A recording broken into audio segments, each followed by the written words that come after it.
Hello વિદ્યાર્થી મિત્રો, કેમ છો બધા? મજામાં દેશો મિત્રો. આજે આપણે હાઈ લેવલ પાઠ નંબર 3 એમાં આપણે આજે અભ્યાસ કરવાનો છે. મિત્રો અહીંયા તમે જુઓ રકમમાં જે દાખલો છે એ 2021 ની સાઈડમાં 3 માર્ક્સમાં પૂછાઈ ગયેલો છે. એટલે આજે દાખલા ગણીએ છીએ એ મોસ્ટ આઈએમપી દાખલા કહેવાય. પ્રકરણ આપણું પહેલું છે સંખ્યા પદ્ધતિ. બરોબર, તો આપણે ડાયરેક્ટ દાખલા પર ધ્યાન આપીએ. તો દાખલામાં તમે જુઓ તો સાબિત કરવાનું કીધું છે કે આ જે રકમ છે એનો જવાબ કેટલો આવે? 1 આવે. એવું તમે સાબિત કર્યું.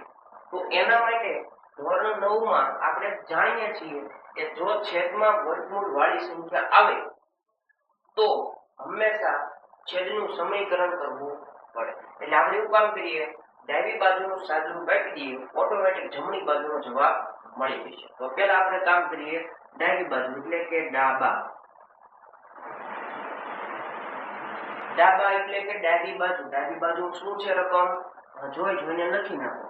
1/1 પ્લસ વર્ગમૂળમાં 2 પ્લસ 1/વર્ગમૂળમાં 2 પ્લસ વર્ગમૂળ 3 પ્લસ 1/વર્ગમૂળ 3 પ્લસ વર્ગમૂળ 4. બરોબર. હવે આપણે છેદનું સમીકરણ કરવું છે. તો છેદનું સમીકરણ કરવા માટે રકમ લખવાની 1/1 પ્લસ વર્ગમૂળમાં 2. આપણે બધાના દાખલામાં છેદનું સમીકરણ કરશું. અહીંયા તમે જુઓ તો અહીંયા પ્લસ નિશાની છે, એનાથી વિરુદ્ધ નિશાની લેવાની ભૂલવાની નહીં. તો આની વિરુદ્ધ નિશાની ગુણ્યા 1 - વર્ગમૂળમાં 2 છેદમાં 1 - વર્ગમૂળમાં 2 પ્લસના પ્લસ એમના. હવે જે વચ્ચેનું પદ છે એનું આપણે છેદનું સમીકરણ કરશું. એટલે રકમ 1/વર્ગમૂળમાં 2 પ્લસ વર્ગમૂળમાં 3 ગુણ્યા અહીંયા જે નિશાની છે એનાથી વિરુદ્ધ નિશાની લેવાનું ભૂલવાનું નહીં. તો કૌંસમાં વર્ગમૂળમાં 2 માઈનસ વર્ગમૂળ 3 છેદમાં વર્ગમૂળ 2 માઈનસ વર્ગમૂળ 3. વચ્ચેનું કામ નીકળી જો છેલ્લું બાકી છે પ્લસ 1/વર્ગમૂળ 3 પ્લસ વર્ગમૂળ 4. આપણે બધા જાણીએ છીએ વર્ગમૂળ 4 છે એનું વર્ગમૂળ નીકળે, પણ લખો ન લખો આપણે કઈ જરૂર નથી. બરોબર. ગુણ્યા અહીંયા જે નિશાની છે એનાથી વિરુદ્ધ નિશાની લેવાય. વર્ગમૂળ 3 માઈનસ વર્ગમૂળ 4 છેદમાં વર્ગમૂળ 3 માઈનસ વર્ગમૂળ 4. હવે આપણે જાણીએ છીએ જો ગુણાકારની નિશાની હોય તો અંશનો ગુણાકાર અને છેદનો ગુણાકાર. બીજું છેદનું સમીકરણ કરતા હોય એટલે હંમેશા છેદમાં એક સૂત્ર લાગે. કયું સૂત્ર? સૂત્ર છે a - b બીજા કૌંસમાં a + b. એનું સૂત્ર a² - b². હંમેશા આ સૂત્ર લાગશે. તો આપણે અંશનો ગુણાકાર છેદનો ગુણાકાર કરીએ. એકનો ગુણાકાર કોની સાથે? આ કૌંસ સાથે. તો શું એકનો ગુણાકાર કૌંસ સાથે કરવાની જરૂર ના? એકની સાથે ગુણાકાર કરો તો જવાબ આવવાનો છે ઈ જ આવશે. એટલે કૌંસનો કૌંસ એમના 1 - વર્ગમૂળમાં 2 છેદમાં નીચે એનું સૂત્ર. એક પહેલી સંખ્યા હોય ને a કહેવાય, બીજી સંખ્યા હોય ને b કહેવાય. પહેલી સંખ્યા હોય ને a કહેવાય, બીજી સંખ્યા હોય ને b કહેવાય. સૂત્રમાં કિંમત મૂકો. a નો વર્ગ માઈનસ ની થયા સૂત્રના b વર્ગમૂળ 2 નો વર્ગ. આટલું સાદુરૂપ કમ્પ્લીટ. હવે આ જે વચ્ચેનું પદ છે એનું સાદુરૂપ તો ફરીથી પ્લસના પ્લસ એમના. આ પ્લસના પ્લસ અહીંયા જુઓ તો ફરીથી ગુણાકાર છે, અંશ અંશનો ગુણાકાર, છેદ છેદનો ગુણાકાર. તો આની સાથે ગુણાકાર કરવાની જરૂર નથી. કેમ? કારણ કે ગુણાકાર માટે તટસ્થ સંખ્યા છે 1. તો જવાબ આનો આ જ આવે. લખી નાખો વર્ગમૂળ 2 માઈનસ વર્ગમૂળ 3 છેદમાં નીચે એનું સૂત્ર a નો વર્ગ a કોણ વર્ગમૂળ 2 નો વર્ગ માઈનસ b કોણ વર્ગમૂળ 3 નો વર્ગ. વચ્ચેના પદનું કામ પૂરું. છેલ્લું કામ પ્લસના પ્લસ એમના. અહીંયા પણ અંશ અંશનો ગુણાકાર, છેદ છેદનો ગુણાકાર. તો અંશ તો એમના જ આવશે વર્ગમૂળ 3 માઈનસ વર્ગમૂળ 4 છેદમાં નીચેનું સૂત્ર a નો વર્ગ માઈનસ b નો વર્ગ એટલે કે વર્ગમૂળ 3 નો વર્ગ માઈનસ વર્ગમૂળ 4 નો વર્ગ.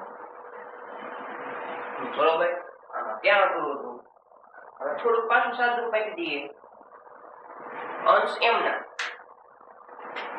1 માઈનસ વર્ગમૂળમાં 2 એમના. હવે નીચેનું સાદું 1 નો વર્ગ 1 માઈનસ આપણે જાણીએ છીએ વર્ગમૂળ 2 નો વર્ગ આખા 2 નકર વર્ગમૂળની નિશાની અને વર્ગ ઉડી જાય તો વધે શું? ખાલી 2. ફરીથી પ્લસના પ્લસ એમના. અંશ એમના વર્ગમૂળ 2 માઈનસ વર્ગમૂળ 3 છેદમાં વર્ગમૂળ 2 નો વર્ગ નિશાની અને વર્ગ ઉડી જાય તો વધ્યા 2 માઈનસ વર્ગમૂળની નિશાની અને વર્ગ ઉડી જાય 3. આગળ પ્લસના પ્લસ એમના ઉપરનું એમના વર્ગમૂળ 3 માઈનસ. હવે આપણે જાણીએ છીએ આ વર્ગમૂળ 4 છે એનું કઈ વર્ગમૂળ નીકળે? હા, 4 નું વર્ગમૂળ થાય 2 એટલે આપણે લખી દઈએ ડાયરેક્ટ 2 છેદમાં વર્ગમૂળની નિશાની અને વર્ગ ઉડી જાય તો વધ્યા 3 માઈનસ વર્ગમૂળની નિશાની અને વર્ગ ઉડી જાય તો વધ્યા 4. હવે નીચેની બાદબાકી કરીએ. ઉપરનું પદ એમનું 1 માઈનસ વર્ગમૂળમાં 2 છેદમાં પ્લસ માઈનસ માઈનસ 2 માંથી 1 જાય 1 મોટી સંખ્યાની છે માઈનસ 1 પ્લસના પ્લસ એમના ઉપરનું પદ એમના વર્ગમૂળ 2 માઈનસ વર્ગમૂળ 3 છેદમાં પ્લસ માઈનસ માઈનસ 3 માંથી 2 જાય 1 મોટી સંખ્યાની નિશાની ભૂલવાની નહીં પ્લસ ઉપલું એમના વર્ગમૂળ 3 માઈનસ 2 છેદમાં પ્લસ માઈનસ માઈનસ 4 માંથી 3 જાય 1 મોટી નિશાની માઈનસ 1. આપણે બધા જાણીએ છીએ તો માઈનસ નિશાની નીચે ન રખાય કોઈ દિવસ. ક્યાં લાગી પડે? હંમેશા ઉપર. તો શું તમે ઉપર લાવો તો માત્ર એકને જ લાગે? ના, એ નિશાની છે એ બે પદની છે એટલે કે નિશાની આપણે ઉપર લઈ જઈએ તો અહીંયા નિશાનીનો ફેરફાર થઈ જાય. બરોબર? એટલે આપણે નિશાનીનો ફેરફાર બધે કરવો પડે. કેમ? કારણ કે અહીંયા માઈનસ છે અને અહીંયા માઈનસ છે એટલે આ નિશાની કોની છે? આની અને અહીં. એટલે બેમાં નિશાનીનો ફેરફાર થાય. તો આપણે બધામાં નિશાનીનો ફેરફાર કરી દઈએ.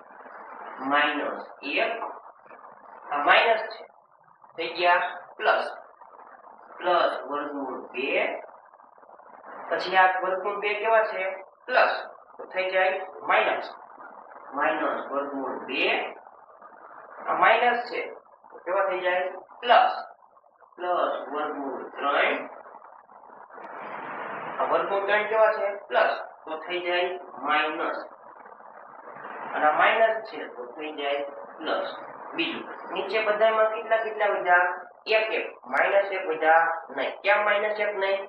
કારણ કે માઈનસ નિશાની આપણે અહીંયા ઉપરની જે સંખ્યા છે એમાં આપણે એપ્લાય કરી દીધી એટલે માઈનસ વધ્યા નહીં. બીજું બધા છેદમાં કેટલા હવે વધ્યા? 1 લખવાની જરૂર નથી. હવે માત્ર આવો સ્ટેપ વધ્યો. હવે તમે જુઓ તો અહીંયા વર્ગમૂળ 2 છે અહીંયા વર્ગમૂળ 2 છે આ કેવા પ્લસ આ કેવા માઈનસ પ્લસ માઈનસ માઈનસ વર્ગમૂળ 2 માં વર્ગમૂળ 2 જાય 0 એટલે ઉડી ગયું. અહીંયા પણ વર્ગમૂળ 3 ને અહીંયા પણ વર્ગમૂળ 3, બે એકબીજાના કેવા છે? વિરુદ્ધ. તો આ પણ ઉડી જાય. હવે જો શું? આ માઈનસ છે અને કેટલા વધ્યા? પ્લસ 2. માઈનસ પ્લસ માઈનસ, બે માંથી એક જાય, એક મોટી સંખ્યા નિશાની. જવાબ આવ્યો. આપણે સાઈડ શું કરવાનું હતું? જવાબ 1 આવ્યો. આવી ગયો.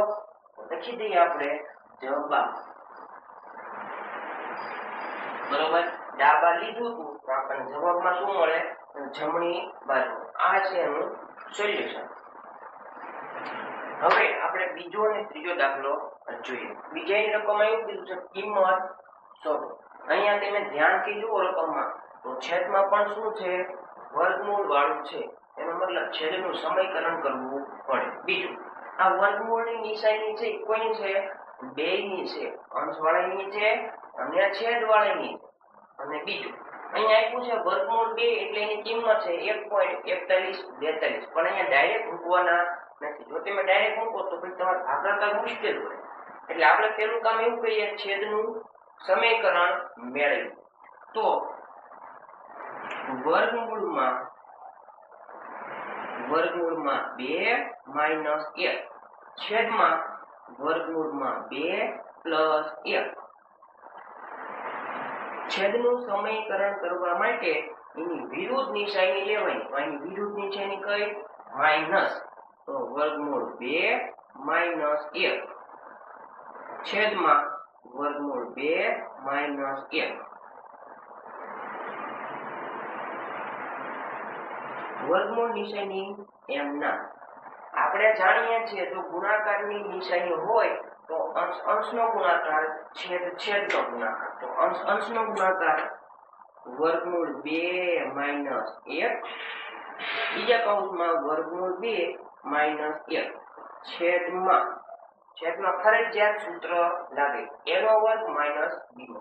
એ પણ વર્ગમૂળ 2 નો વર્ગ માઈનસ b કોણ 1 નો વર્ગ. સાદુભાઈ જે ફરીથી વર્ગમૂળ એમ ના. હવે તમે ઉપરમાં ધ્યાનથી જુઓ તો ઘાત અને ઘાતાંકનો નિયમ લાગે. જુઓ તો આ કૌંસ સરખો, આ કૌંસ સરખો. એનો મતલબ ઘાત અને ઘાતાંક પ્રમાણે હું બે ઘાત લખી શકું? હા. કેવી રીતે? તો આપણે જાણીએ છીએ જો આ રીતે હોય 5 ગુણ્યા 5. તો આને કેવી રીતે લખાય? ઘાત અને ઘાતાંક પ્રમાણે આને લખાય 5 ની 2 ઘાત. બે ક્યાંથી આવ્યા? કારણ કે આધાર સરખો તો ઘાતનો સરવાળો થાય. અહીંયા ઘાત કેટલી? 1. અહીંયા ઘાત 1. 1 ની 1 2. તેવી જ રીતે અહીંયા પણ ઘાત કેટલી છે? 1. અહીંયા પણ ઘાત છે 1. 1 ની 1 2. એટલે કે વર્ગમૂળ 2 માઈનસ 1 એનો વર્ગ છેદમાં વર્ગમૂળની નિશાની અને વર્ગ ઉડી જાય. વધુ શું? 2 માઈનસ 1 નો વર્ગ 1. હવે બાદબાકી કરો તો 2 માંથી 1 જાય તો 1. લખવાની જરૂર નથી. તો વધુ શું? વર્ગમૂળ 2 માઈનસ 1 આખા કૌંસનો વર્ગ. હવે આપણે જાણીએ છીએ 8મા ધોરણમાં કે માની લો કે આવી રીતે લખ્યું હોય વર્ગમૂળ 5, તો શું આ સંખ્યાને બીજી રીતે લખી શકું? હા. કેવી રીતે? તો મારે વર્ગમૂળની નિશાની જોઈતી નથી તો આને આવી રીતે લખી શકું. એટલે કે 5 ની કેટલી ઘાત લખી શકાય? 1/2. 1/2 ક્યાંથી આવ્યા? તો કે વર્ગમૂળની નિશાની દૂર કરવી હોય તો અહીંયા ઘાતમાં 1/2 લખી શકું. તો સેમ અહીંયા વર્ગમૂળની નિશાની છે મારે જોઈતી નથી તો કૌંસની 1/2 લખી શકું. કૌંસની 1/2. અહીંયા તમે થોડું ધ્યાનથી જુઓ તો ઘાત અને ઘાતાંકનો નિયમ લાગે છે. આ છે ઘાત અને આ એની પણ ઘાત. ઘાતની ઘાતનો ગુણાકાર થાય. આ છે 2 એક સાથે ગુણે એટલે કે 2 ક્યાં આવવાના છે? ઉપર. ઉપર નીચે 2 ઉડી જાય. વધે શું? 1 ઘાત લખવાની જરૂર નથી. તો વધ્યું શું? વર્ગમૂળ 2 માઈનસ 1 હવે આપણી પાસે વર્ગમૂળ 2 ની કિંમત છે કેટલી? 1.4142. 1.4142. એમાંથી શું બાદ કરવાનું છે? 1. આમાં 1 કોના નીચે મૂકવાનો? 1 ના નીચે 1. 0 0 0 0. બાદ બાકી 2 4 1 4 પોઈન્ટ 1 માંથી 1 જાય 0 નો મતલબ જવાબ 0.4142. 0.4142. ઘણા વિદ્યાર્થી મિત્રો શું કરે છે, આવા દાખલા પૂછાય એટલે એમ થાય આ કેવો દાખલો છે, અઘરો છે, આપણને આવડે નહીં. પણ હકીકતમાં હોય છે સહેલો. એટલે થોડીક તમે ટ્રાય કરશો એટલે દાખલાનો જવાબ આવી જ જશે. બરોબર? અને તમને વિશ્વાસ પણ થશે આ દાખલા કેવા સહેલા હતા, આપણે મૂકી દીધા પરીક્ષામાં. આવા દાખલા પણ પરીક્ષામાં પૂછાય છે. ત્યાર પછી દાખલા નંબર 3. અહીંયા x ની કિંમત શોધવાની. વિદ્યાર્થી મિત્રો અહીંયા જુઓ તો આ જે 5 ની x ઘાત ક્યાં છે? છેદમાં. છેદમાં એટલે ભાગાકાર. ભાગાકારમાં ક્યાં જાય? ગુણાકારમાં જાય. લઈ જાઓ ગુણાકારમાં. 125 x 25 ની x ઘાત ગુણ્યા 5 ની x ઘાત બરાબર 25 ના 25 એમ ના. આ જે 5 ની x ઘાત ભાગાકારમાં હતા ક્યાં લઈ ગયા? ગુણાકારમાં. આવા પ્રકારનું થાય. અહીંયા હવે અહીંયા તમે ધ્યાનથી જો તો ઘાત અને ઘાતાંકનો એક નિયમ લાગે છે. કયો? તો બેમાં આધાર કેવો છે? અલગ. અને ઘાત કેવી? સરખી. તો આપણી પાસે નિયમ છે આધારનો થાય ગુણાકાર. તો 125 ગુણ્યા 5 આખા કૌંસની x ઘાત બરાબર 25. હવે આનો ગુણાકાર કરીએ 125 5 625 x ની ઘાત x બરાબર 25. આ જે 625 છે એ કોઈના ઘાત સ્વરૂપે લખી શકાય? 625 એ કોઈનો વર્ગ થાય, કોઈની 5 ઘાત થાય, 6 ઘાત એવું કઈ થાય? અહીંનું કોઈ ફોકસ કરાય કેટલા છે? 25. તો શું આ 25 ની કોઈ ઘાત સ્વરૂપે હશે? 25 નો વર્ગ કેટલો થાય? 625. તો 625 ની જગ્યાએ 25 નો વર્ગ એની ઘાત કેટલી? x બરાબર 25. અહીંયા ફરીથી ઘાત અને ઘાતાંકનો નિયમ. આની ઘાત એની પણ ઘાત. ઘાતની ઘાતનો ગુણાકાર થાય એટલે કે 25 ની 2x બરાબર 25. બીજું આ 25 ની કોઈ ઘાત છે ખરી? કઈ હોય નહીં તો શું હોય? હંમેશા એક હાજર જ હોય. બીજું બરાબરની નિશાની જો હોય, બરાબરની નિશાની જો હોય અને જો નીચેનું સરખું હોય, નીચેનું સરખું હોય તો ઉડી જાય. તો આ બેને ઉડાડી દો. વધુ શું? 2x બરાબર 1. તો x બરાબર કેટલા? 1/2. આ એનો જવાબ. x ની કિંમત મેળવવાની કીધી હતી, મળી ગઈ 1/2.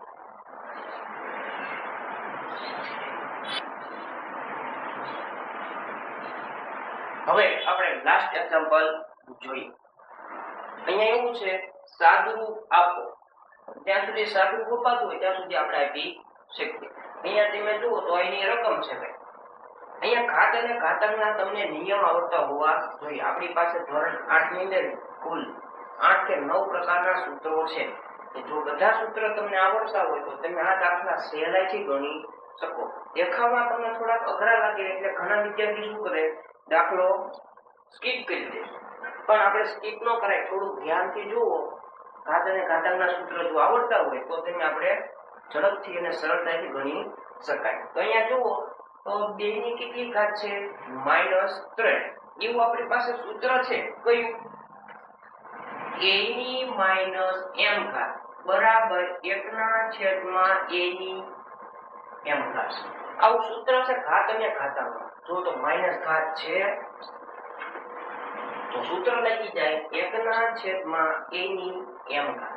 એટલે આપણે સૂત્ર લગાડી દઈએ 1/2 ની 3 ઘાત. અહીંયા જુઓ તો માઇનસ હતા તો છેદમાં જાય તો કેવો થઈ જાય પ્લસ. પ્લસ ના પ્લસ એમ ના. બીજું અહીંયા પણ ઘાત અને ઘાતાંકનું સૂત્ર છે. પહેલા આપણે શું કામ કરીએ, આના પહેલા પોઈન્ટ દૂર કરીએ.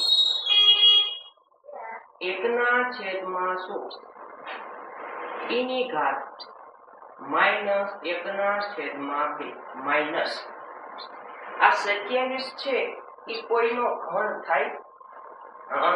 કોનો ઘન થાય? 3 નો ઘન. એની પણ ઘાત કેટલી? 2/3.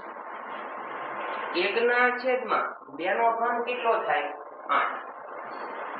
પ્લસ અહીંયા જુઓ તો ઘાત અને ઘાતાંકનો નિયમ છે, જો માઇનસ ઘાત હોય તો અને અંશ અને છેદ વાળી સંખ્યા આવે તો ઉપર નીચેનો ફેરફાર કરી નાખવાનો અને ઘાત કેવી થઈ જાય પ્લસ. તો ઉપર નીચેનો ફેરફાર 100 જતા રહે ઉપર, 1 જતો રહે નીચે. છેદમાં 1 લખવાની જરૂર નથી. તો વધ્યું શું? 1/2. તો કેમ આ માઇનસ હતા પ્લસ થઈ ગયા? કારણ કે ઘાત અને ઘાતાંકનો એક નિયમ છે, જો માઇનસ ઘાત હોય અને અંશ અને છેદ વાળી સંખ્યા હોય તો ઉપર નીચે ફેરવીને ઘાત કરી નાખવાની પ્લસ. માઇનસ ના માઇનસ એમ. અહીંયા ઘાત અને ઘાતાંકનો નિયમ, ઘાતની ઘાતનો ગુણાકાર થાય એટલે 3/3 એમ ના. 2 તેરી 6, 6/3, 3 દુ 6. ફરીથી 1/8 પ્લસ આ જે 1/2 છે એને હું બીજી રીતે પણ લખી શકું. મેં હમણાં તમને કીધું જો મારે વર્ગમૂળની નિશાની ન જોતવી હોય હું આવી રીતે લખી શકું. તો તમે જુઓ તો આવી રીતે લખેલું છે. તો મારે આ સ્વરૂપે જોઈએ તો વર્ગમૂળમાં 100 માઇનસ 2 નો વર્ગ, 3 નો વર્ગ 9. સ્ટેપ લખી દઈએ આપણે 3 નો વર્ગ.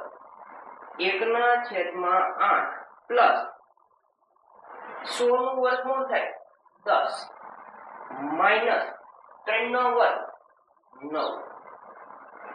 1/8 એમ ના પ્લસ માઇનસ માઇનસ 10 માંથી 9 જાય 1 લખવાની જરૂર છે પ્લસ એમ ના.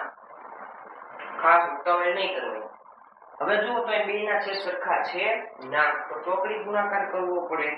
આનો કોની સાથે ગુણાકાર? એક સાઈડ 1 ના એમના પ્લસ 8 એકા 8 એના છેદમાં 8, 8 ને 1 9, 9 ના છેદમાં 8. આ એનો જવાબ. વિદ્યાર્થી મિત્રો, જો તમને આવા વિડીયો પસંદ હોય તો ચેનલને લાઈક, શેર અને સબસ્ક્રાઇબ કરવાનું ભૂલતા નહીં. અને તમારા મિત્રોને પણ વિડીયો શેર કરજો. ઘણા વિદ્યાર્થી મિત્રો શું કરે છે, વિડીયો તો જોવે છે પણ શેર નથી કરતા અને સાથે સાથે સબસ્ક્રાઇબ પણ કરતા નથી. તો બધા જ વિદ્યાર્થી સબસ્ક્રાઇબ કરે એવી વિનંતી છે.